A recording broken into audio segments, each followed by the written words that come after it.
Cher Giuliano d'Arampoli, cher Sergueï Gouriev, directeur de la formation et de la recherche, cher professeur, chère directrice de la Maison des Arts et de la Création, chère Delphine Grouès, chère Aniva, chères étudiantes, chers étudiants, chers amis, et je salue d'ailleurs les lycéens présents dans la salle. Merci d'être là, parce que vous allez voir, c'est très intéressant pour décrypter le monde contemporain. Je suis très heureux d'ouvrir cette conférence pour trois raisons principales.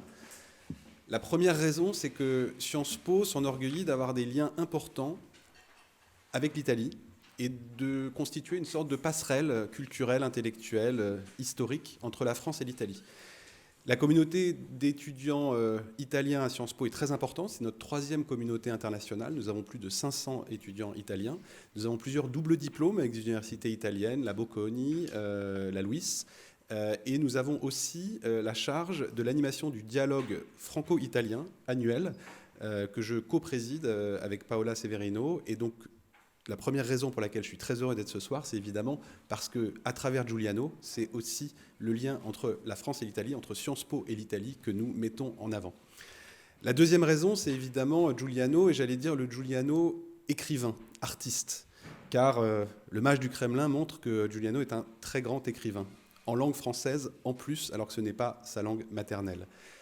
C'est un très grand écrivain qui a eu, comme vous le savez, le prix de l'Académie française, qui a manqué de peu le prix Goncourt, et tout le monde dans cette salle considère qu'évidemment Giuliano aurait dû avoir le prix Goncourt. Oui, sinon sortez. Oui. Et d'ailleurs, vous aurez tout à l'heure la possibilité de vous voir dédicacer le mage du Kremlin et les ingénieurs du chaos pour celles et ceux qui auront pris avec eux, et j'en vois sur les tables leurs ouvrages. Giuliano est un très grand écrivain qui a décrit avec beaucoup de style d'abord et beaucoup de profondeur un personnage truculent, Vadim Baranov. Et ce qui est intéressant avec ce personnage, c'est que Sergueï Gouriev a connu le vrai.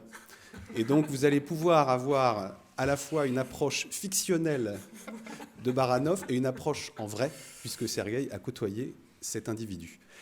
Sergueï est aussi là pour modérer parce qu'il a écrit Spin Dictators, qui est proche des ingénieurs du chaos, sur la logique et la matrice populiste en Europe et au-delà.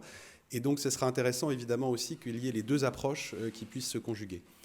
Et puis la troisième raison pour laquelle je suis très heureux d'ouvrir cette conférence, c'est que Giuliano a réussi à travers les ingénieurs du chaos quelque chose qui relève d'une forme de prodige, qui est de rendre accessible avec une analyse extrêmement fine, les ressorts de la réussite populiste.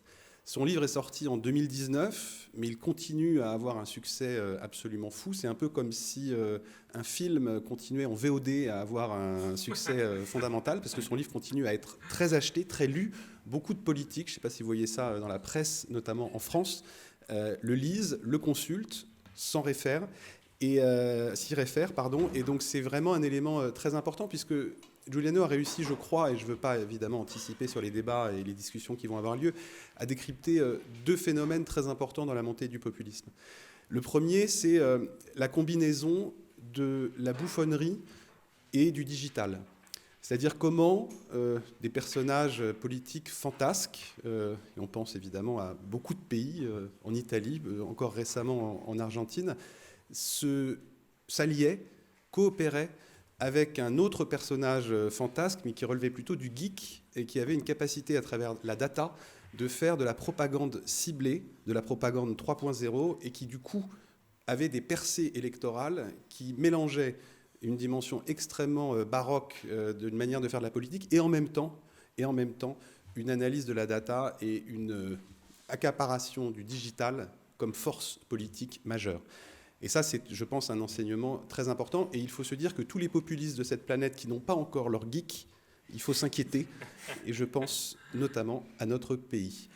La deuxième chose qui est très intéressante, je trouve, dans l'analyse de Giuliano, et qu'on voit aussi d'ailleurs pointe dans le mage du Kremlin, c'est à quel point la dimension, j'allais dire, quasi névrotique joue dans la montée du populisme. Vous écrivez, je crois, dans le mage du Kremlin, qu'il ne faut jamais sous-estimer la dimension sentimentale des rapports politiques. Et d'une certaine manière, on voit que de plus en plus, les questions liées à la considération, à l'estime, à une forme parfois de névrose, sont des sujets extrêmement importants, des moteurs d'une certaine manière qui expliquent dans bien des cas la montée des populismes. Donc Giuliano reviendra là-dessus aussi parce que je pense que c'est une nouvelle configuration de la carte politique qu'il faut aussi prendre en compte et analyser. Voilà, je ne serai pas plus long, mes chers amis. Merci d'être là. Je sais que les débats vont être nourris et très riches. Merci à Sergueï de modérer et d'animer cette conférence. Merci à toutes et à tous d'être là. Et merci beaucoup, cher Giuliano, de continuer à nous donner cette fidélité, puisque Giuliano est enseignant à Sciences Po depuis 2021 et puis présent à beaucoup de nos événements. Je te remercie pour ça et on est très heureux encore une fois de t'accueillir. Merci.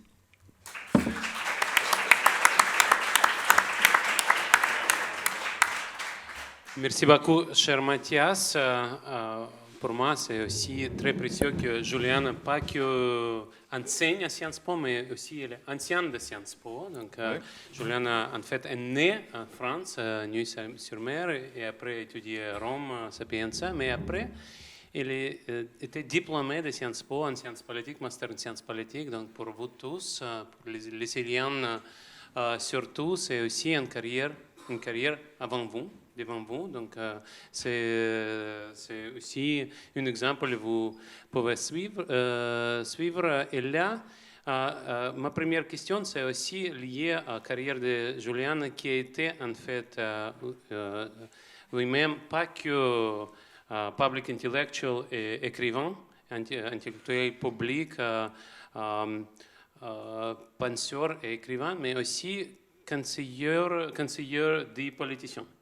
Donc, Julien a travaillé comme député maire en Florence et après senior advisor auprès de Matteo Renzi comme premier ministre, quand Matteo a été premier ministre. Donc, pour moi, la première question, c'est vraiment ce boulot de conseiller. Et donc, dans les ingénieurs de chaos, Julien parle des ingénieurs de chaos qui sont plutôt méchants. Utilise les outils numériques pour aider les populistes, les politiciens qui, en fait, on considère parfois comme les leaders qui utilisent, instrumentalisent les nouveaux outils informatiques pour obtenir le pouvoir par les biais pas trop bienveillants. Et même quand on parle de ce métier, parfois on utilise le mot spin doctors, qui je trouvais que ça n'existait pas en français. Parce que quand j'ai écrit mon bouquin Spin Dictators, on a traduit en français, je demandais est-ce qu'il y a des mots comme spin doctor. Évidemment, ce n'est pas trop utilisé, mais c'est aussi un métier. Métier de conseiller, d'advisors sur les sujets de politique. Et comme vous avez vous-même travaillé sur ce sujet, dans ce métier, pour vous, qu'est-ce qui implique d'être conseiller des politiciens, côté mauvais et côté bon aussi? Bah, écoutez, tout d'abord, merci pour cet accueil, Mathias, Sergueï, Delphine. Bon, on aurait presque intérêt à se taire après une introduction de ce type. Mais bon, je comprends que je ne peux pas, donc je vais répondre à votre première question. Je pense que le conseiller, ce qui est probablement l'aspect le plus important du rôle et d'un éventuel parcours de conseiller politique, c'est un élément de caractère. Le conseiller n'est pas quelqu'un qui veut remplacer le leader. Il y a beaucoup de conseillers qui ont envie de prendre la place du leader, évidemment, mais ça finit à un moment par être un mauvais conseiller. C'est quelqu'un qui, à un moment ou à un autre, va commencer à donner de mauvais conseils. Alors que le bon conseiller n'a pas du tout envie de prendre la place du leader parce qu'il a un caractère différent. Il voit la vie infernale du leader. Il voit quelqu'un qui est... je pense que la différence entre les deux rôles, c'est véritablement que le leader, est impliqué à 100% dans son rôle. Il n'a pas de distance entre soi-même et son action. Il ne peut pas en avoir parce que pour mobiliser les énergies, les forces, les choses dont il a besoin, il ne peut pas véritablement, il doit être à 100% dedans. Donc il ne peut pas se regarder de l'extérieur. Il faut qu'il soit entièrement impliqué dans son action. Le conseiller, Machiavelli disait la façon dont il aborde les choses, c'est le conoscere discorso. Conoscere discorso, ça veut dire connaître les choses de très près, mais un peu à l'écart. Hein. Discorso, ça veut dire à l'écart. Et c'est un grand privilège, parce que c'est un point d'observation assez très très privilégié, avec de grandes frustrations aussi. À tout point de vue, parce que le conseiller n'exerce pas de pouvoir directement, alors qu'on lui en attribue. Et donc, quand le leader fait des choses particulièrement idiotes, le conseiller lui-même est blâmé pour ça. Qu'est-ce que tu...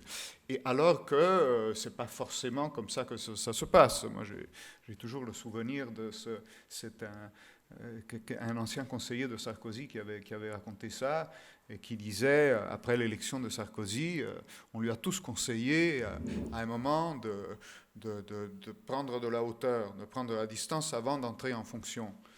Et donc, on lui a dit, peut-être un monastère c'est peut-être un peu trop, hein, mais une retraite dans un lieu qui donnerait à un moment cette sensation d'une transcendance, que tu prendrais la dimension de la chose. Et là, forcément, évidemment, Sarkozy est allé sur le yacht de Bolloré et voilà, et a commencé son mandat avec les photos, avec les lunettes et tout ça. Et là, forcément, donc, après, les conseillers ont l'air idiots. Hein. Mais je crois que cette distance, les conseillers ne savent et ne peuvent pas toujours la garder, mais c'est à ça qu'ils servent. Parce que le leader, étant impliqué à 100% dans son action, va forcément en être à un moment en partie aveuglé. Pour prendre le pouvoir, il a eu besoin de lire les situations correctement, les êtres qu'il a en face de lui, etc. Et puis quand il l'a, il va perdre un peu cette capacité, il va être concentré sur moi-même, il va avoir une cour autour de lui. Beaucoup de conseillers aussi sont des courtisans, mais ce ne sont là aussi pas de bons conseillers.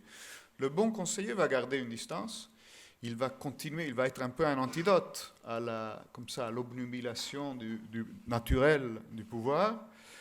Et ça va en général porter à sa chute, hein, parce que forcément, après, les analyses vont diverger entre lui et le leader, les courtisans, etc. S'il reste fidèle à soi-même, il va continuer à dire des choses désagréables et à produire des analyses qui sont parfois difficiles à entendre. Et donc, ça explique aussi le taux de mortalité des conseillers qui est assez élevé. Parfois, mortalité physique, en fait. Mais, alors, ça, c'est l'intérêt, à mon avis, et ça vient un peu dans la discussion, parce que la politique est un jeu toujours très violent, non ? Ouais. Parce qu'au fond, vous êtes à Sciences Po, je n'ai pas besoin de vous expliquer à quoi sert la politique, mais bon, à mon avis, ça sert surtout à empêcher que les gens s'entretuent, hein, fondamentalement, s'ils ne sont pas d'accord. Mais c'est pour cette raison que la politique elle-même concentre en soi un taux de violence très élevé, elle attire des caractères violents aussi, hein. Et puis, dès qu'elle ne fonctionne pas, ou qu'elle fonctionne moins bien, effectivement, la mortalité, au lieu d'être symbolique, elle redevient réelle. Et c'est pour ça, mais c'est le même langage, non ? Quand on dit en France, en Italie, que quelqu'un est mort politiquement. Voilà, il n'est pas vraiment mort, il donne des conférences, hein, il écrit des livres. Même à Paris. Même à Paris. Alors que dans d'autres systèmes et dans d'autres pays, quand quelqu'un est politiquement mort, effectivement, ça peut impliquer une mort physique aussi. Donc, vous avez déjà répondu à mon prochaine question qui était qu'est-ce qui arrive à bon conseiller des mauvais politiciens. Donc ça, c'est déjà fait. Donc ça a contribué à la chute, finalement, des conseillers qui disent les choses contrariant des hommes politiques, femmes politiques. Mais vous avez aussi évoqué Machiavel. Et là, c'est ma question. Italie, ce n'est pas que les pays des populistes. On a Salvini, on a Meloni, on a Berlusconi, on a 5 étoiles. Mais aussi le pays de Machiavel, qui est premier conseiller politique. Et là, qu'est-ce qui a changé depuis cette époque? Qu'est-ce qui est la différence des ingénieurs de chaos ou Vadim Baranov et d'un côté et d'autre côté Machiavel? Qu'est-ce qui est nouveau dans le XXIe siècle? Je pense que c'est toute la question et c'est un peu toute la difficulté de s'occuper de ces thèmes. Une des prémices de mon livre, de l'autre, même du roman, Le Mage du Kremlin, est au fond que certains éléments du pouvoir sont universels et atemporels, qu'ils sont les mêmes, même plus ou moins les mêmes à toutes les époques et sur toutes les latitudes. Certains effets du pouvoir, certains effets de cour, par exemple, voilà, toute une série de choses, je crois qu'elles ne changent pas. C'est pour ça qu'à un moment, le personnage principal russe de mon roman dit, sans y avoir jamais mis le pied, il y a 3 siècles, la Bruyère a décrit et raconté le Kremlin mieux que n'importe quel journaliste d'aujourd'hui. Alors c'est une provocation, évidemment, et c'est pas tout à fait vrai. Je ne pense pas qu'on puisse remplacer du tout le rôle des journalistes. Mais je crois qu'il y a des éléments qui sont atemporels. Et donc Machiavel, vous le lisez aujourd'hui et vous retrouvez certaines dynamiques, certaines choses qui n'ont pas changé. Après, ce qui change, par contre, ce sont, à mon avis, les limites qu'on met au pouvoir. Ça change selon les contextes, selon les pays, selon les cultures politiques, selon les circonstances. Les dynamiques du pouvoir sont les mêmes, mais elles vont plus loin, par exemple en Russie, que dans un système comme le système français, où malgré tout, il y a des checks, des balances, des contre-pouvoirs, des limites qui vont dans un sens ou dans l'autre. Et puis, par rapport aux ingénieurs du chaos, oui, moi j'ai un peu cette idée que nous sommes entrés pour des raisons en partie sociales et en partie d'écologie, de transformation de l'écologie des médias et donc de la communication. Nous sommes entrés dans un système sans centrifuge. Je crois que, mais ça c'est pas une variation par rapport aux intemporels de la politique, c'est simplement qu'aujourd'hui, effectivement, par rapport à il y a quelques années, nos systèmes, au fond, étaient basés sur une convergence vers le centre qui permettait de trouver des majorités au centre. Et aujourd'hui, pour une série de raisons sur lesquelles on pourra, si vous voulez, revenir, la prime est plutôt aux extrêmes qui attirent et qui coagulent et qui mobilisent une énergie qui leur permet à la fin, en s'additionnant, même de constituer des majorités. Et ça, je crois que c'est une dynamique un peu nouvelle. Il y en a d'autres. Donc c'est polarisation, réseaux sociaux, polarisation par rapport à inégalité sociale, économique, par rapport à cause de globalisation, progrès technologique, c'est ça vous avez en tête? Je crois qu'il y a beaucoup de facteurs. Là aussi, il y a des invariants. Si on regarde la façon dont la rage sociale peut être récupérée, utilisée à des fins politiques, c'est quelque chose qui se fait depuis des milliers d'années sous des formes différentes. Donc moi, j'aurais du mal à être péremptoire en disant, voilà, ça c'est nouveau, ça c'est jamais vu, alors qu'on voit très bien qu'il y a des choses qui reviennent et qui se recoupent. Mais, par exemple, par rapport à la communication politique, encore une chose que je trouve assez frappante, encore une fois une évolution plus récente, c'est que jusqu'il y a une quinzaine, vingtaine d'années, si vous étudiez la communication politique, au fond, l'innovation partait du centre. c'est-à-dire partait au fond des États-Unis. Hein. Si on regardait les techniques de marketing politique, de campagne, de tout ça, on voyait quand même que c'était plutôt des choses qui étaient développées là-bas, et puis qui progressivement s'étendaient, avaient une diffusion en Europe, que les gens commençaient à adapter ça, et puis ça se répandait progressivement. Aujourd'hui, et je pense que ça dépend du fait qu'au fond, cette expérience-là est l'expérience d'avoir dans la poche un appareil de ce type est une expérience totalement universelle, hein, vraiment qui unit très largement les électorats de la planète, y compris celles de pays moins développés. Eh bien, on voit au contraire qu'il y a des techniques de communication, de manipulation politique qui peuvent émerger dans des contextes très périphériques ou très éloignés du centre et qui vont par contre être adoptés après et devenir voilà, et même jouer un rôle important dans des campagnes électorales dans des pays plus disons, de l'Occident, y compris aux États-Unis même. Alors ça aussi, cette dynamique-là, elle est un peu nouvelle, mais bon, il y en a beaucoup.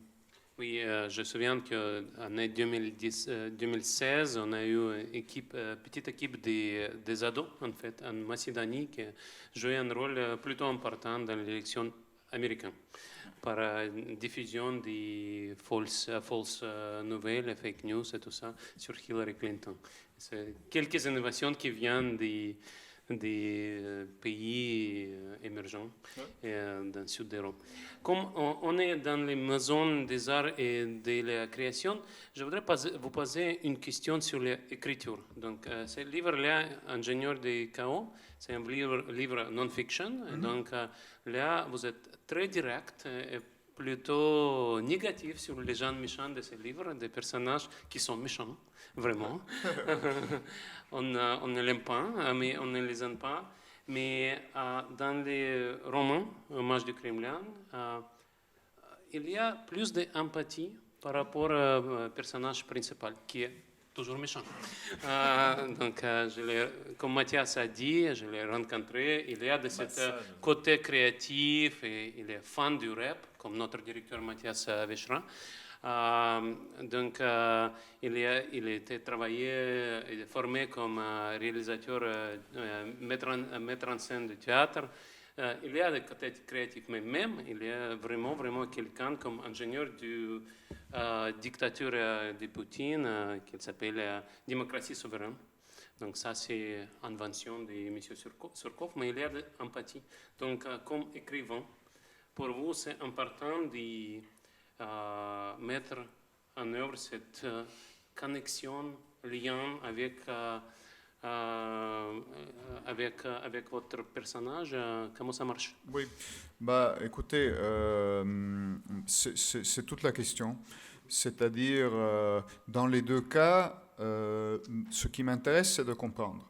Donc, effectivement, même par rapport au début des ingénieurs du chaos, je raconte un peu ce carnaval romain comme ça, qui est le moment de la formation du gouvernement 5 étoiles Ligue en 2018, parce qu'après le livre est un livre de 2019, et je m'en moque un peu parce qu'il y a des choses assez paradoxales qui se passent, mais en même temps, l'objet du livre n'est pas de se moquer ou de ridiculiser, c'est de comprendre comment ça marche. Hein. Et je pense que c'est toujours plus utile quand on a en face de soi un adversaire qui peut avoir même l'air absurde ou ridicule, mais qui pourtant gagne, plutôt de comprendre comment ça marche plutôt que de dire mais c'est vraiment un clown. Donc la logique dans les deux cas est la même. Après, le procédé, comme vous le dites et comme vous l'avez bien vu, est exactement l'opposé. C'est-à-dire, je crois que pour écrire un essai, vous avez besoin de prendre un peu de distance. Vous avez besoin d'essayer de regarder, c'est un procédé plus rationnel, par rapport à l'écriture d'un roman. Vous utilisez plutôt la partie rationnelle de votre cerveau, et c'est d'ailleurs celle que vous touchez si vous y arrivez dans vos lecteurs. Et vous essayez de prendre un peu de distance, d'analyser les choses, d'être un peu détaché, d'essayer d'être le plus objectif possible. Du moins, c'était un peu l'idée. Tout en ayant une position, parce que j'ai moi-même mes opinions, forcément. Mais disons, quand même, l'intérêt de l'exercice est d'essayer d'être objectif. La fiction, c'est le contraire. Pour moi, la fiction, c'est prendre un point de vue, essayer de rentrer dans la tête d'un personnage. Et donc y rentrer. Essayer, c'est pour ça que j'ai basculé dans la fiction. D'une certaine façon, Le Mage du Kremlin est en partie un peu un spin-off fictionnel des ingénieurs du chaos. Parce que là, on rentre dans la tête d'un personnage, et c'est vrai que j'avais pas très envie de raconter, d'entrer dans la tête d'un méchant qui fait des choses méchantes parce qu'il est très méchant. Ça me semblait pas forcément passionnant. J'avais plutôt envie de comprendre et de suivre jusqu'au bout la logique, voilà, de quelqu'un qui aurait été un spin doctor de Poutine, qui n'aurait pas au départ eu au fond vocation à ça, parce que c'est quelqu'un qui a une culture plutôt occidentale, qui a grandi en lisant dans le cas du personnage du livre, des classiques de la littérature française. Bon, c'est pas le cas du vrai, évidemment, c'est pas tellement le cas du vrai Surkov, qui a plutôt une culture un peu américaine, un peu pop, un peu la littérature beat, Tupac, Allen Ginsberg, enfin comme ça, ce melting pot un peu de... Ouais. Mais qui est porté d'une certaine façon à avoir un parcours et qui finit par faire des choses effectivement très méchantes, comme vous le dites, mais j'avais envie d'entrer dans la logique et de suivre ce processus là. Et j'en ai fait peut-être, de ce point de vue-là, même un personnage... j'ai une expérience amusante d'avoir rencontré au cours de la dernière année et demie plusieurs personnes qui ont connu Surkov sous des formes différentes. C'est drôle parce que moi je ne l'ai jamais connu. Et donc j'ai un peu comme ça, c'est un peu comme Kagemusha, je veux dire, vous avez des perspectives différentes sur la même histoire et le même personnage. Mais j'ai quand même cru comprendre, et je le savais un peu dès le départ, que c'est un personnage plus violent, beaucoup plus violent en réalité que je ne le décris dans le livre. C'est pour ça que j'ai changé son nom aussi. Moi, j'avais besoin de quelqu'un, au fond, qui soit un manipulateur non violent, non pas parce qu'il est gentil, mais parce qu'il pense que la manipulation est plus efficace que la violence. Et donc, il pense que la violence, au fond, c'est une forme presque de paresse, presque de faiblesse intellectuelle, alors que lui est un grand manipulateur. Et sa tragédie dans le livre, après je vais arrêter de parler parce que voilà, là c'est le côté italien qui déborde un peu, mais sa tragédie dans le livre, en effet, c'est que, au fond, lui a ce côté surtout manipulateur, mais dès le départ, il sait qu'il y a au fondement du pouvoir de Poutine quand même un élément de violence qui est fondateur, qui existe. Il sait les attentats, la guerre en Tchétchénie, ce qui se passe à partir de 1999. C'est là d'ailleurs où il devient le tsar, disons, dans le livre. Et la tragédie un peu du personnage, c'est de construire tout un théâtre de manipulation postmoderne autour de ça, et au fond d'être confronté au fait, à partir d'un moment, et surtout au moment de la guerre, du début de la guerre en 2014 en Ukraine, et lui-même étant sanctionné, et confronté au fait que voilà, ce fondement de violence, il est là, il va être réactivé, il va toujours revenir, et donc ces manipulations très subtiles, au fond, elles ne seront que un peu la couverture en partie de ça.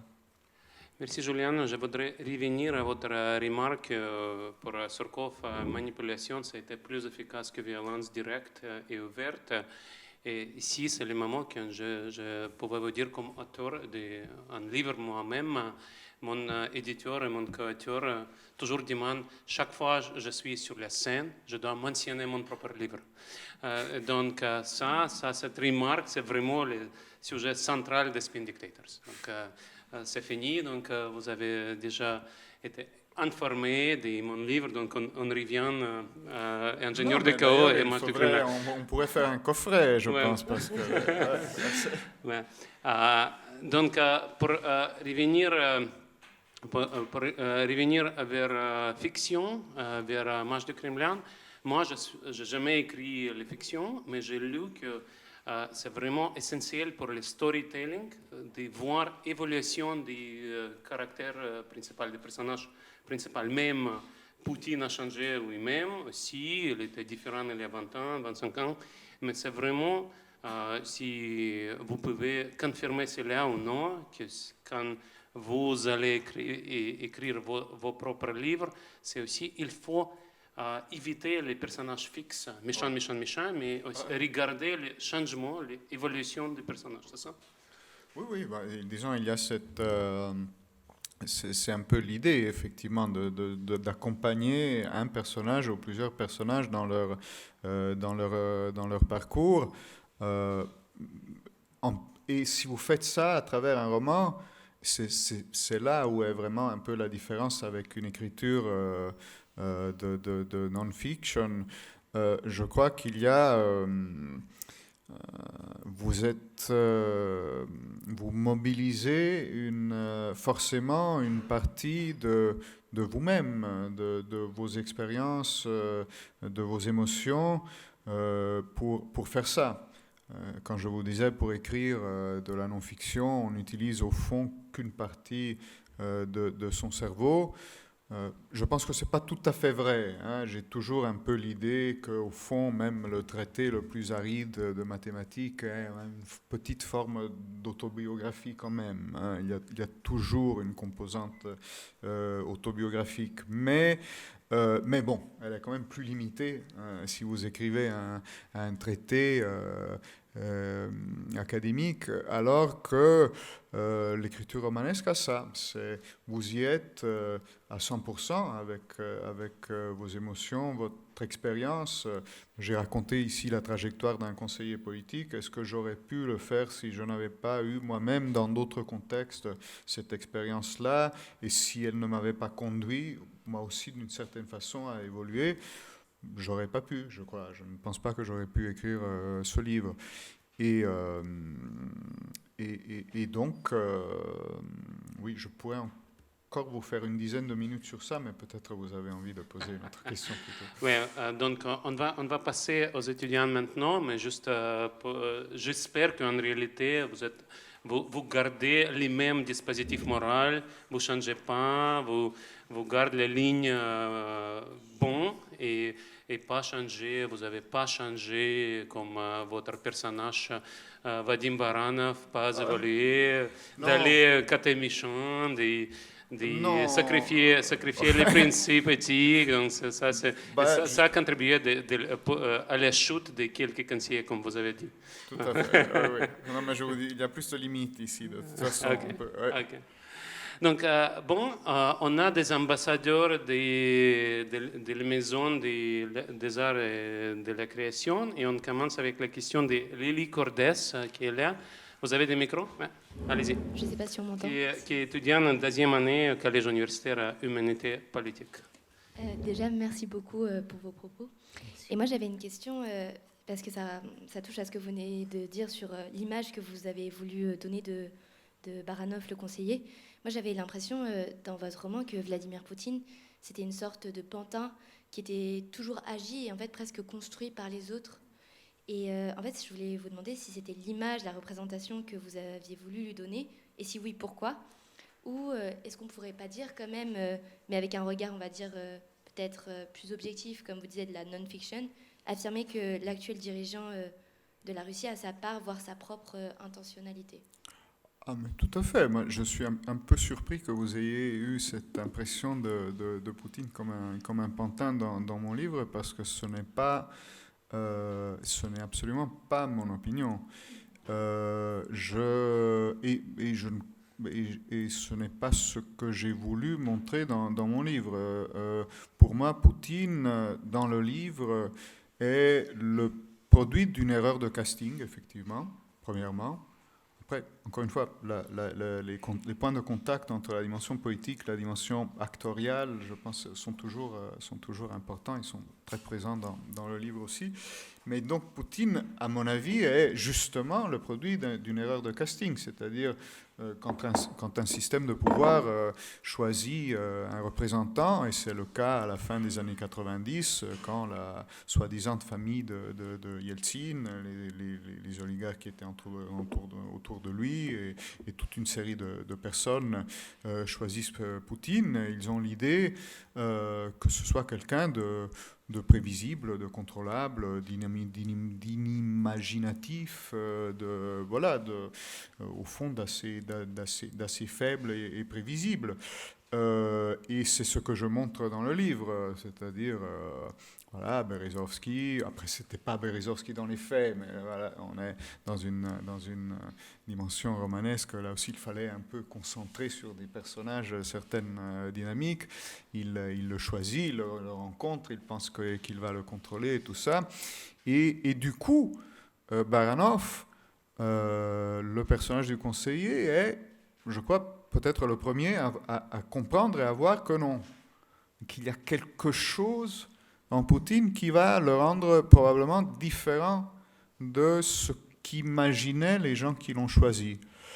Et donc ça va plutôt être ça, il va savoir dès le début, il le dit quand il fait ses exemples des 3 catégories d'acteurs de Stanislavski, bon, je vais pas... Et il comprend fondamentalement qu'il est face à quelque chose qu'il ne va pas maîtriser, qu'il ne va pas contrôler, qu'il va pouvoir éventuellement accompagner, en lui apportant ce surplus dont il a besoin de spin, de spectacle, de postmoderne, de théâtralité, que Poutine n'a pas, parce que c'est un personnage prémoderne, au fond. Et c'est tout, et je pense que c'est un peu tout le parcours du livre, au fond. Et c'est un peu mon hypothèse sur Poutine aussi, c'est-à-dire que ce soit quelqu'un... on m'a dit, par exemple, vous n'avez pas beaucoup montré la corruption. La corruption, je pense qu'elle est montrée à la marge. Il y a quelques remarques dans le livre qui font comprendre qu'évidemment tous ces gens sont immensément riches et Poutine lui-même est immensément riche et tous ceux qui l'entourent. Mais mon hypothèse de base, au fond, c'était que Poutine n'était pas motivé par la corruption non plus. C'est-à-dire que pour moi, c'est une bête de pouvoir, Poutine. C'est une bête de pouvoir, comme l'imagine Elias Canetti dans Masse et Puissance, c'est-à-dire quelqu'un au fond qui, animé par une volonté insatiable de pouvoir, qui évidemment va utiliser l'argent pour ça, va utiliser la violence pour ça, va utiliser la manipulation, va utiliser des idées pour ça, mais au fond ce n'est ni un intellectuel, ni un idéologue, ni un croyant, ni un homme d'affaires, c'est une bête de pouvoir. Et voilà, et donc son parcours dans le livre, pour moi c'est un peu ça, je crois qu'on voit ça plus clairement aujourd'hui que quand le livre a été écrit, parce que on voit une jouissance, je crois, malgré tout, en Poutine aujourd'hui, malgré, l'erreur colossale qu'il a commis l'année dernière. Le fait d'avoir enfermé, par exemple, les soi-disant oligarques dans le bunker avec lui, je crois que c'est une jouissance pour lui. Hein. Quelqu'un qui a envie de profiter de l'argent, il serait plutôt dans des villas. Alors que lui, il n'aimait pas, je crois, plutôt le fait que les gens autour de lui, qui se sont enrichis de façon démesurée grâce à sa fréquentation, s'amusent, qu'ils profitent de tout ça, qu'ils soient... Et là, il les a enfermés tous dans le bunker avec lui, ou du moins c'est un peu l'idée. Et il y a une jouissance de ça, qui est une vraie jouissance d'animal de pouvoir. Ça me rappelle un peu les chefs de la mafia, en effet, qu'on a retrouvés, non, qui étaient enfermés pendant 20 ans dans des cachettes en Sicile, dans des endroits impossibles, en vivant dans des conditions absurdes, mais en exerçant un pouvoir considérable, parce que voilà, ils contrôlaient leur organisation de là avec des petits messages écrits et enroulés. Et donc pour moi, c'est un peu ça plutôt l'hypothèse sur Poutine. Je suis tout à fait d'accord. J'ai rencontré Poutine. Il n'est pas papette. Donc c'est un vrai acteur central des politiques russes et des régimes. C'est en fait basé sur les personnalités de Poutine. Je suis tout à fait d'accord qu'il est bête de pouvoir, mais il n'est aussi pas ascète. Donc c'est bunker du luxe. Il est à vingtaine de palais. Donc il y a plusieurs de bunkers, donc plusieurs de palais. Donc c'est vraiment pas caché en Sicile, c'est palais en Sicile. Ouais. Un grand palais niveau Louvre. Hein. Donc c'est vraiment cette échelle. Mais je suis tout à fait d'accord. Et là, cette question de sélection, de casting de Poutine, c'est vraiment un sujet très intéressant, un sujet historique. Et là, je vous propose de lire un livre, je crois que ce n'est pas encore traduit en français et peut-être pas encore en anglais, mais il y a un livre qui documente cela. Donc il y a un journaliste, Ilya Zhigulov, qui a parlé pendant centaines d'heures à la famille de Yeltsin avant 2022.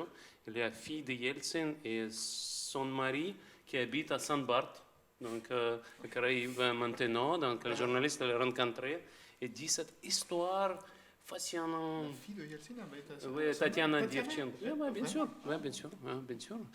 Monsieur Abramovich a donné une petite villa, une grande villa, donc à Saint-Barth. C'est une autre histoire. Mais là, pour vous donner les éléments sur Poutine, je suggère de regarder une petite vidéo 3 jours avant la guerre 2022. Donc, cette guerre a commencé le 24 février. 21 février, donc lundi, 3 jours avant la guerre, Poutine a rassemblé son entourage, Conseil de sécurité russe, et demandé en caméra de confirmer qu'ils sont pour. Et à ce moment, c'était pour reconnaissance de l'indépendance de Donetsk et Lugansk. Mais vous pouvez voir que tout l'entourage ont peur infinie de Poutine. Et donc c'est intéressant que les gens qui sont chefs de KGB, chefs d'armée, chefs d'intelligence extérieure, premier ministre, tous sont peur infinie. Donc c'est pas un pantin, quoi. C'est quelqu'un qui tue, qui peut tuer. Un pantin qui dure 24 ans en politique, ça n'existe pas. Un pantin qui dure 1 an, 2 ans, ça peut se produire, mais 24 ans dans un système, en plus comme le système russe, qui est pas toujours commode, non, c'est vraiment pas possible. Hein, Donc, on passe à Ethan Gray, qui est étudiant à l'école d'affaires publiques, spécialité culture. Donc, il peut vous succéder comme député maire, ministre de la culture. Donc, Ethan, votre question. La place est libre. Il y a un gouvernement un peu différent en Italie aujourd'hui. Mais... Ça change toujours. Hein. Bonsoir, vous m'entendez? Dans votre roman, Le Mage du Kremlin, vous faites le portrait d'une nation, la Russie, qui repose sur l'usage de la force, et le personnage qui incarne cela est le tsar Vladimir Poutine, tsar entre guillemets bien sûr, et en effet vous écrivez entre un russe et un occidental, il y a la même différence de mentalité qu'entre un habitant de la Terre et un martien. Pourtant, votre roman révèle aussi les liens qu'entretiennent certains personnages, dont au premier rang Vadim Baranov avec l'Europe. Et vous dites à ce sujet, lorsque, au chapitre 28, Vadim Baranov apprend qu'il ne pourra plus accéder au territoire européen, qu'il s'agit pour lui d'un exil inversé.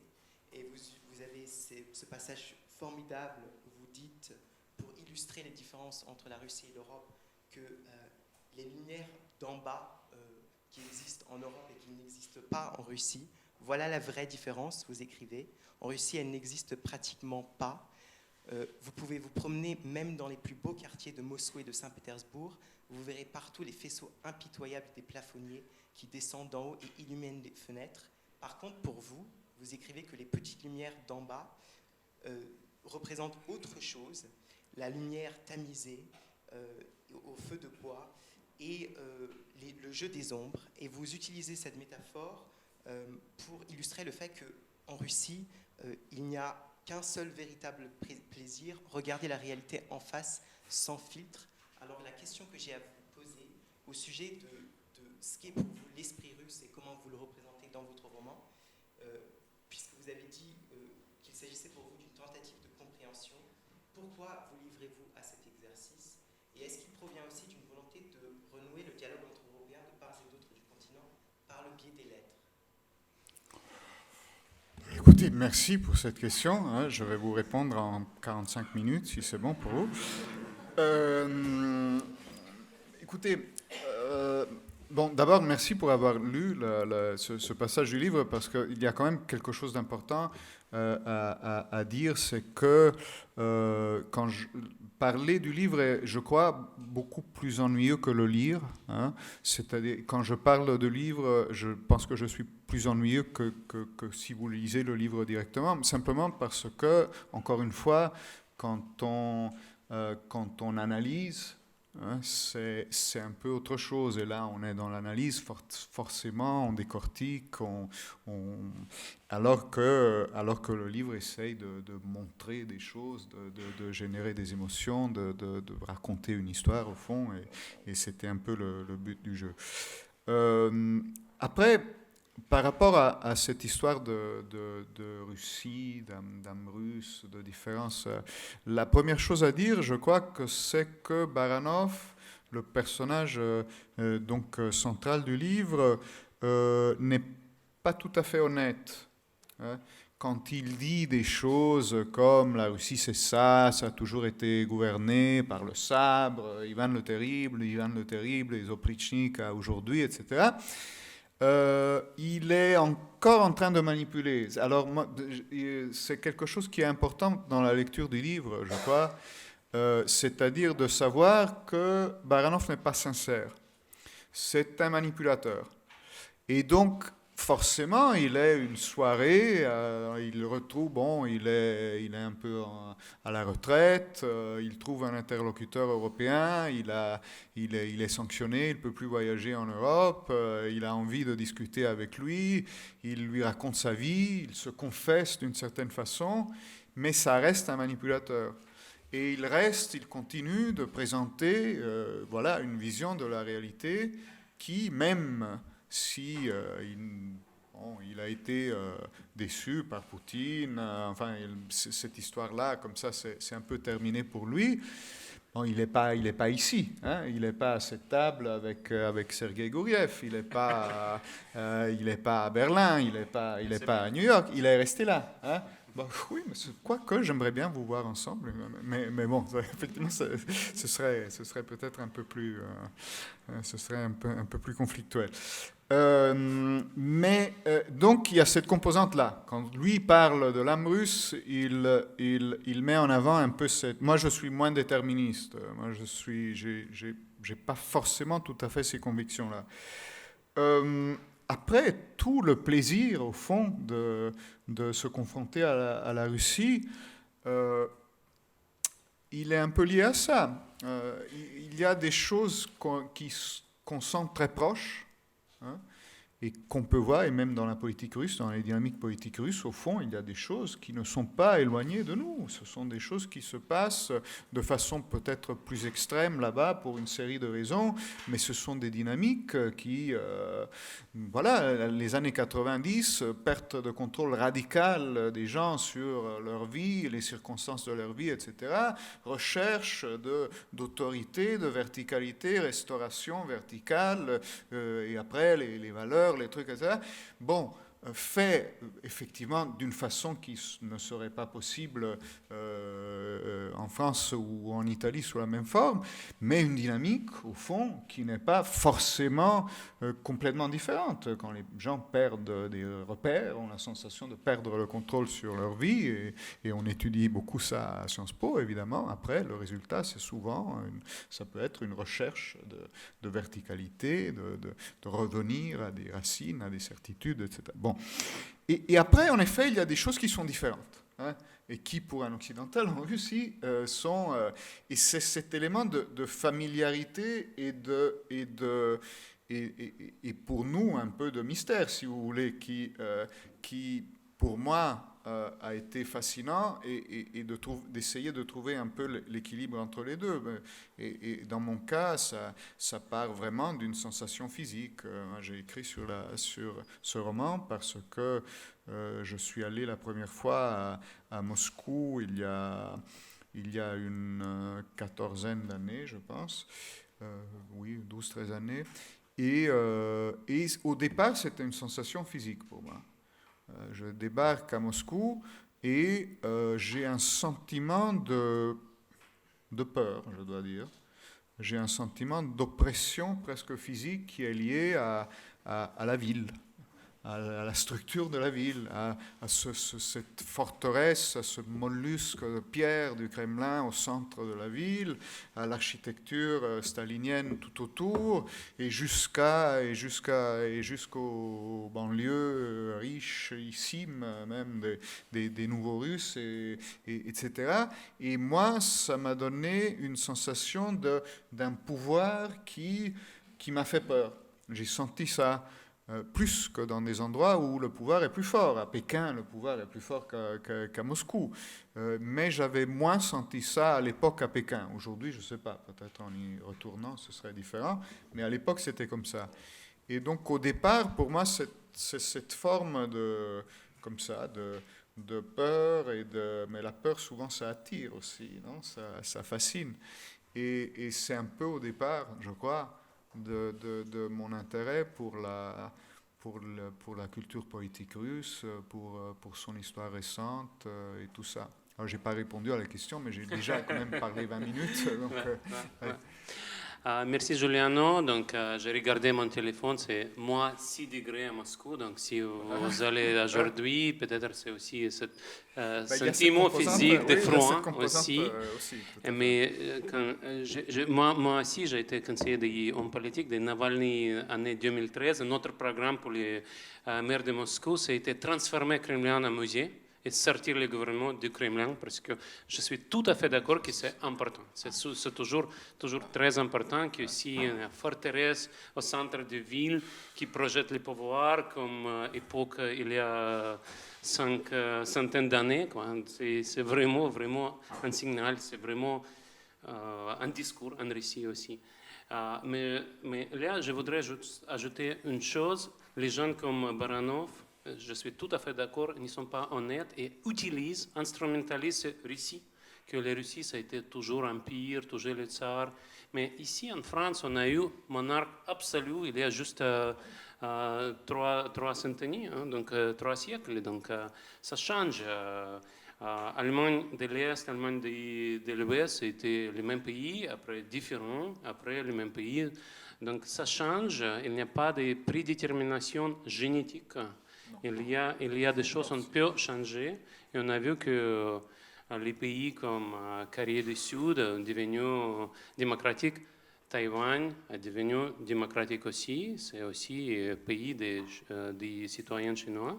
Donc, ça peut changer. Ça peut changer. Et donc, c'est pas vrai que la Chine va être toujours une dictature brutale. Ça peut changer aussi. Donc, il n'y a pas d'une chose génétique chinoise ou russe pour les autocrates. Et même en Italie, c'est le pays de Mussolini qui a fait ce discours que l'Italie, c'est l'homme des dirigeants forts, regarde l'Empire romain. Donc, et ce discours des fascistes, le discours de Mussolini, c'était toujours regarder le passé.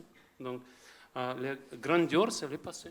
Et donc, évidemment, l'Italie, c'est toujours la démocratie.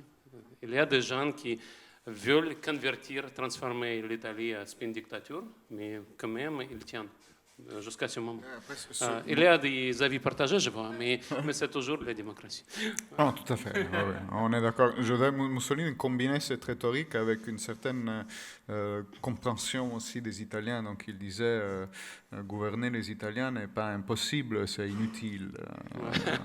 C'est ça. C'est un peu comme Général de Gaulle a dit qu'on a trop de fromage, trop de fromage dans ce pays, donc c'est pas possible. Et en Empire russe, il a dit aussi, vraiment le tsar russe qui a dit que c'est très facile de gouverner la Russie, mais c'est inutile. Ah oui, vraiment la même chose. Je crois c'est Alexandre III. Alors il a piqué Alexandre III. Même maintenant, on peut ouvrir à la salle. On a des microphones là. On peut poser un microphone ici. Donc, il y a une question là.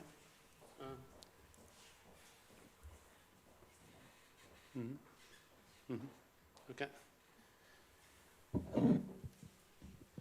Esther, et on a un deuxième micro, si tu veux. Merci pour votre intervention. Moi, je m'adressais aux ingénieurs du chaos. Beaucoup d'intérêt back-to-back avec Elia et Luz sur les sentiments et la politique. Et on en a fait référence tout au début. Et quand on prend les éléments de l'intelligence artificielle, la manière dont vous décrivez qu'elle est utilisée pour manipuler les personnes dans leur choix, même électoraux, et qu'on prend d'autre part les éléments de sentiments en effet qui sont éveillés aujourd'hui et qui antagonisent pour finalement trouver des sociétés qui sont plus face à face que du centre, comme vous l'avez évoqué. Je me demandais quel était votre sentiment sur ce que pouvait encore faire un électorat. Sinon, se laisser entraîner pour la majorité dans leurs émotions, dans leur téléphone, dans des échanges émotionnels, en effet, qui sont aussi supposés être activés dans le cerveau, comme on le sait aujourd'hui. Et donc, quelles seraient vos préconisations, une fois que vous avez fait le constat, sur une manière d'intervenir sur la politique de manière plus démocratique, pour revenir vers une forme de démocratie, pas des antagonismes. Question facile. Oui, écoutez, oui, j'ai toutes les solutions, je vais vous dire, là, du coup, ça va être très court. Non, franchement, c'est un peu pour ça que... C'est pour ça que je ne fais plus de la politique moi-même, c'est-à-dire je ne pense pas, je pense pouvoir, voilà, je suis assez bon sur, peut-être, je peux proposer des analyses ou raconter des histoires, mais je n'ai pas de solution. Alors, bon, ce qu'on peut dire quand même, c'est que le rôle des émotions a toujours été primordial en politique. C'est pas aujourd'hui qu'on le découvre. Et le rôle la primauté du négatif sur le positif a toujours aussi été... c'est quelque chose de pratiquement anthropologique. Ça dépend de notre constitution génétique.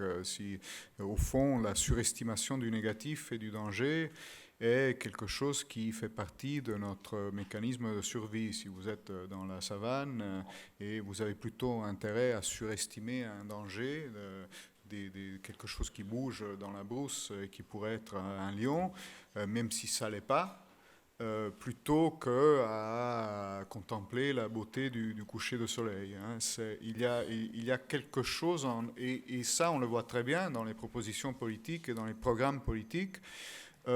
C'est beaucoup plus facile de faire de la destruction et du négatif et du chaos et dès que vous passez au positif, et ça je pense que n'importe qui a une expérience politique peut le confirmer, dès que vous entrez dans quelque chose de positif, vous perdez de l'énergie. Il y a comme une forme où ça intéresse moins, ça marche moins. D'ailleurs, ça vaut aussi pour les livres, pour les produits culturels. Donc il y a vraiment quelque chose qui n'est pas lié ni à la technologie, ni à notre environnement. Et donc, ça fait que cette partie-là, constructive ou reconstructive, a toujours été plus difficile et pourtant des gens l'ont fait. Hein. La radio, au départ, c'était surtout des démagogues, des populistes, des gens qui criaient. L'objectif de Goebbels, c'était de mettre une radio dans la maison de chaque famille, foyer allemand, parce que la radio, c'était la voix du maître. Et du coup, d'autres, notamment Roosevelt, ont fait un usage opposé de la radio, comme quelque chose qui a reconstitué dans les moments de crise une communauté, une compréhension. Donc c'est possible, et c'est possible avec les nouveaux médias aussi. Alors pour moi, le problème des nouveaux médias, effectivement, c'est qu'à partir où vous acceptez que ce sont des interfaces qui gèrent votre relation au monde, votre relation à la politique, à la société, aux autres, à vous-même, même. Quand vous acceptez que ce sont des interfaces qui font ça, et ce sont des interfaces qui sont de plus en plus intelligentes, forcément vous êtes exposé à quelque chose de potentiellement assez dangereux. Les possibilités de manipulation se multiplient et ce qu'on va voir au cours de ces prochaines années, c'est que ces interfaces vont devenir de plus en plus performantes. Donc là, on rigole pour l'instant. Et pourtant, l'effet politique de ces machines-là a été, à mon avis, considérable. Et pourtant, on n'est qu'à la préhistoire de ce que les interfaces vont devenir dans notre relation au monde. Elles vont devenir de plus en plus performantes, elles vont entrer en nous probablement. Et donc, le côté politique de ça, je pense la conscience de ça, et l'exigence qu'il y ait, d'un point de vue politique, une vraie mobilisation qui n'existe aujourd'hui pas du tout sur les enjeux du numérique et de la direction au sauvage, je pense que c'est quelque chose de capital. Et il faudrait arriver à faire ça de façon non moraliste, il faudrait arriver à faire ça d'une façon politique, en donnant envie. Et c'est pas forcément facile. Alors, c'est pas la réponse à votre question, mais... Moi, je travaille comme chercheur, je travaille sur ces sujets. Je confirme ce que Julian a dit, qu'il y a vraiment des papiers de recherche publiés dans les meilleures reviews qui montrent que Goebbels, en fait, a réussi à arriver d'utiliser radio. Et après, aux États-Unis, ça a été Father Coughlin, qui a été propagandiste radio extrême droite américain, qui aussi a attiré beaucoup de soutien, beaucoup des auditeurs. Après, il a été déplatformé par le gouvernement américain et c'était fini. Hein? Donc, c'était vraiment quelqu'un de très antisémite, très anti-immigré. Mais là, le gouvernement a mis en place des régulations contre les choses comme ça. C'était un peu intéressant comme régulation, mais ça marchait. Et là, je dis ça parce que maintenant, on a cette régulation au niveau européen qui s'appelle Digital Services Act. Et il y a plein de chercheurs qui sont optimistes. Ça va commencer l'année 2024. Et il y a plein de trucs là avec transparence des algorithmes, analyse par chercheur des algorithmes, demander compliance. Et donc, il y a plein de sujets là. Et donc, moi-même, je suis plutôt optimiste, mais je confirme que le modèle économique des réseaux sociaux, c'est vraiment de renforcer les négativités, augmenter les polarisations, diffuser les fausses nouvelles. Et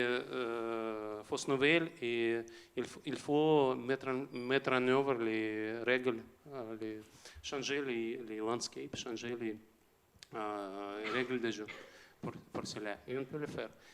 IA, c'est pas évident du tout. Donc, les gens qui discutent des risques de l'IA, on ne sait pas comment on peut aborder les risques. Donc, ça, c'est vraiment une chose qui est très, très rapide, très nouvelle, et on ne sait pas comment réguler, comment en fait, cadrer ce développement de l'IA, toujours. Il y a AI Act, échelle européenne, ce n'est pas terminé, ce n'est pas voté, donc on est toujours en train d'élaborer des réponses régulatoires. même. Donc, en Europe, on se spécialise dans les régulations. Donc, c'est notre produit d'exportation. Donc, les Américains inventent les technologies, on invente les régulations. Okay. Oui, bonsoir, mon nom est Anne Niva, je suis reporter de guerre indépendante, spécialisée sur la Russie depuis bien longtemps, et j'ai été diplômée de cette école. Je suis ravie de revenir à cette occasion. Et je voudrais vous citer, vous lire un tout petit morceau du livre de Giuliano avant de poser ma question. Alors, c'est Vladimir Poutine qui parle, cette fois-ci, ça n'est pas Surkov, page 140. Le problème, il parle des Occidentaux. Le problème, c'est qu'ils croient avoir gagné la guerre froide, tu comprends ? Il parle à Surkov. Alors que l'Union soviétique ne l'a pas perdue. La guerre froide s'est arrêtée parce que le peuple russe a mis fin à un régime qui l'opprimait. Nous n'avons pas été vaincus. Nous nous sommes libérés d'une dictature. Ce n'est pas la même chose. Les Occidentaux ont eux aussi contribué à la démocratisation de l'Europe de l'Est, mais ils ne devraient pas oublier que la plus grande contribution a été donnée par les Russes. C'est nous qui avons fait tomber le mur de Berlin, pas eux qui l'ont abattu. C'est nous qui avons dissous le pacte de Varsovie, nous qui avons tendu la main vers eux en signe de paix, pas de reddition. Ce serait bien qu'ils s'en souviennent de temps en temps. Alors, c'est magistral. Merci donc Giuliano d'avoir osé faire écrire ces mots dans la bouche, faire dire ces mots dans la bouche de Vladimir Poutine, puisque donc moi je suis journaliste et je ne peux pas faire cela. On parlait tout à l'heure au tout début, donc je t'envie Giuliano de cette liberté, parce que moi je suis collée à la réalité en étant journaliste. Je suis empêtrée dans l'éthique journalistique qui est très importante pour tout journaliste, qui devrait être d'une grande exigence, et pour moi c'est très important. Donc je n'ai pas entendu Vladimir Poutine dire ces mots. Il ne les dira jamais, sauf que toi, tu les as fait sortir de sa bouche, et c'est plus clair et plus fort que tous les articles journalistiques que nous pourrions, nous, observateurs de la réalité, écrire. Donc pour ça, je te remercie. De la même façon que, je me rappelle, il y a un certain temps, j'avais été sur le plateau du Grand Journal à Cannes, quand Michel Hazanavicius, le réalisateur qui avait eu l'Oscar pour The Artist, avait sorti son livre son film The Search, qui était un film sur la guerre en Tchétchénie. C'est la première guerre que j'ai couverte. Je n'ai jamais trouvé les mots pour dire avec autant d'émotion et tant de force ce qu'il a dit dans son film et ce que toi tu dis dans ce livre. Donc c'est très fort. Et ma question est la suivante, très simple. Est-ce que tu as eu des réactions qui venaient de Moscou suite à la publication de ce livre? Est-ce qu'il y a eu des Russes proches ou pas trop loin du pouvoir qui ont essayé de te contacter, et peut-être Surkov lui-même? Alors, merci pour cette question. D'abord, je dois dire que on ne va pas se faire des hommages réciproques, mais c'est quand même Anne Niva et je pense une des très peu de reporters de terrain qui racontent la Russie, les guerres russes et tout ce monde-là depuis longtemps, sans a priori, en montrant ce qu'elle voit en allant là où d'autres ne vont pas et en racontant ces histoires.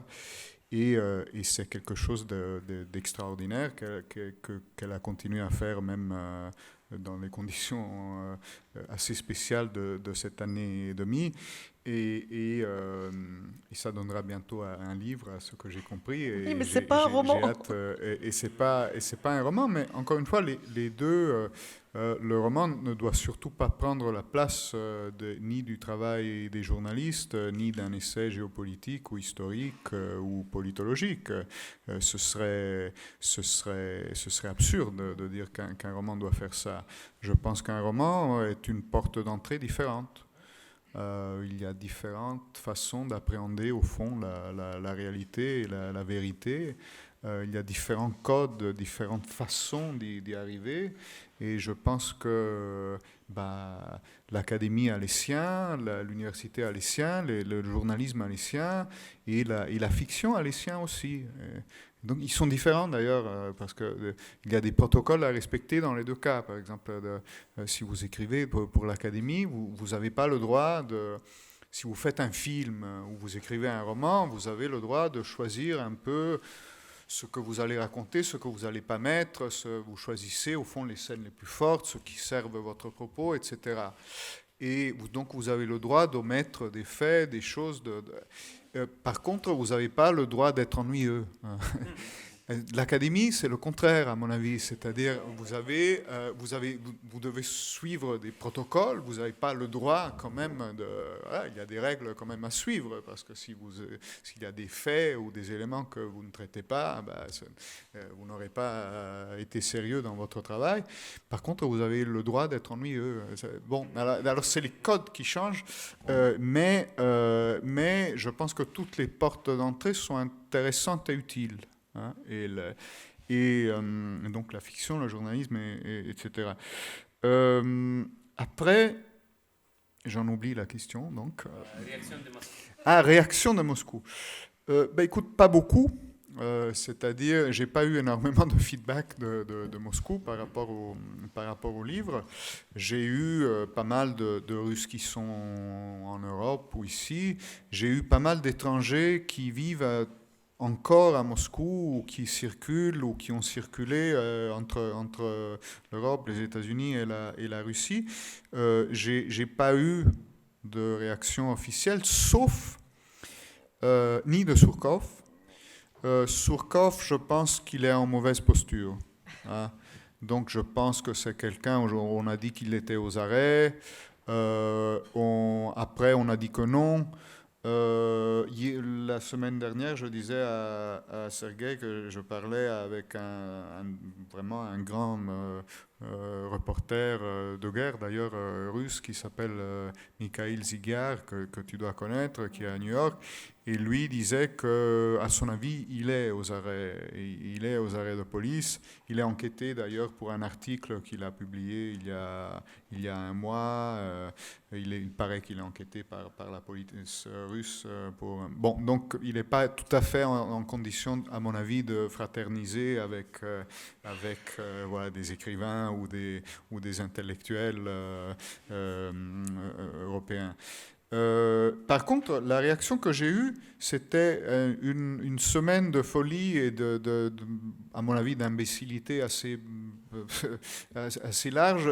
Il y a eu un moment où il y a eu un papier du New York Times sur mon livre qui a dit mais ce livre, quand même, c'est un peu bizarre. Il entre dans la tête de ce personnage spin doctor de Poutine. Certains disent trop bien. Hein, qu'est-ce que c'est? Alors que comme critique de roman, à mon avis, ça ne tient pas grand-chose parce que c'est l'enjeu du roman. Mais bon, il disait un peu ça. Et comme les imbéciles se parlent entre eux, là, du coup, ça a été repris par les médias russes. Oui, il y a eu un sujet sur ton livre. Il y a eu un sujet dans le journal télévisé russe. Dans le journal télévisé russe. Ils m'ont appelé pour avoir des interviews. J'ai pas fait, parce qu'on peut pas faire des interviews pour des journaux russes ou des médias russes, parce que, bon, on est forcément récupéré, censuré. Donc si on pouvait faire ça librement, moi je le ferais. Hein. Mais ce n'est évidemment pas possible. Donc j'ai pas fait, mais eux, ils ont continué quand même, et ils ont fait un peu ils ont repris littéralement des parties du livre en disant, ben voilà, il y a ce livre où on dit que l'Ukraine, au fond, c'est une partie de la Russie. Et que ça, mais ça, c'est Baranov qui parle, enfin, et il n'y a eu que ça. J'ai rien eu d'autre. Et le livre, apparemment, circule dans il n'y a pas de traduction officielle en russe, forcément, mais il paraît qu'il circule dans une version un peu pirate qui en russe, mais j'en sais pas plus. Merci beaucoup à Sciences Po. Comme Mathias nous a rappelé, on fait toutes les choses à l'heure. Donc, je crois qu'il y a plein de questions, mais il y a de l'échange parce que dans 10 minutes, dans 8 minutes, 7 minutes, on va avoir les séances de dédicace à la librairie de Sciences Po. Donc, vous pouvez y aller et acheter le livre, signer et poser une petite question à Juliana, mais pas trop parce qu'il a besoin de dîner aussi. Hein. C'est pas grande chose pour les écrivains. Donc, pour les écrivains, dédicace, c'est beaucoup plus important que le dîner. Donc merci beaucoup. Juliano. Merci beaucoup.